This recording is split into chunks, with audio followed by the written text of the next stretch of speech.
CapCut video series එකේ 13 වෙනි video එකත් එක තමයි අද ඔයාලා මේක තුලා ඉන්නේ. ඔයාට පුළුවන් මේ දැන් යනුඩ කාඩ් එක ටච් කරලා CapCut tutorial කියන playlist එකේ මම CapCut ගැන කරපු සියලුම වීඩියෝ ඒ playlist එකෙන් ඔයාලට බලන්න පුළුවන්. එහෙනම් අද අපි යමු වීඩියෝ එකට. ඔයාලා මෙතන මේ new project කියන තැන ටච් කරගෙන ඔයාලට edit කරගන්න ඕන වීඩියෝ clip එක මේ විදියට select කරලා ඔයාලා මෙතන මේ පල්ලෙහා add කියන තැන ටච් කරගන්න ඕන. ඊට පස්සේ ඔයාලට මේ වගේ වීඩියෝ clip එක add වෙලා තියෙනවා බලා ගන්න පුළුවන්.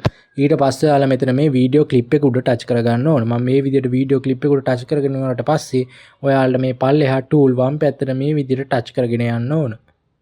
මේ opacity කියන තැනින් වම් පැත්තේ තියෙන tool මම කලින් වීඩියෝ වලදී කතා කරලා තියෙනවා. ඔයාලට පුළුවන් CapCut tutorial කියන playlist එකෙන් ඒ වීඩියෝ බලන්න. දැන් අපි බලමු මේ opacity tool එක අපි කොහොමද අපේ වීඩියෝ එක edit කරගන්න යොදාගන්නේ කියලා. ඒකට ඔයාලා මෙතන මේ opacity කියන තැන ටච් කරගන්න ඕන. ඊට පස්සේ ඔයාලා මෙතන මේ පල්ලෙහා තියෙන adjust එකෙන් ඔයාලගේ වීඩියෝ එකට හරියන opacity එක මේ වගේ adjust කරලා ඔයාලා මෙතන මේ හරි ලකුණට ටච් කරගන්න ඕන. ඊට පස්සේ ඔයාලට බලා ගන්න පුළුවන් ඔයාලා add කරපු opacity එක මේ වීඩියෝ එකට add වෙලා තියෙනවා. දැන් අපි බලමු මෙතන මේ reverse කියන tool එකෙන් අපි කොහොමද අපේ වීඩියෝ එකක් edit කරගන්න යොදාගන්නේ කියලා. ඒකට ඔයාලා මෙතන මේ reverse කියන දන touch කරගන්න ඕන. මම මේ විදියට මෙතන touch කරගන්නවා. ඊට පස්සේ ආට මෙන්න මේ වගේ process වෙනවා බලා ගන්න පුළුවන්.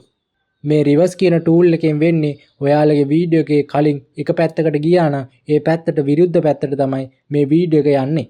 ඒ විදියට ඔයාලට පුළුවන් ඔයාලගේ වීඩියෝ එක මේ විදියට edit කරගන්න.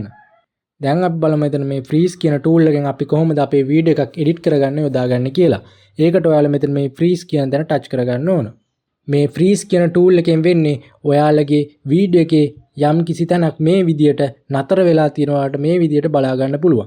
ඒ විදියට තමයි මේ freeze tool එක use කරන්නේ.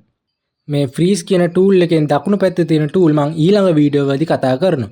ඔයාලට පුළුවන් මේ වීඩියෝ බලන්න මගේ YouTube channel එක subscribe කරගන්න.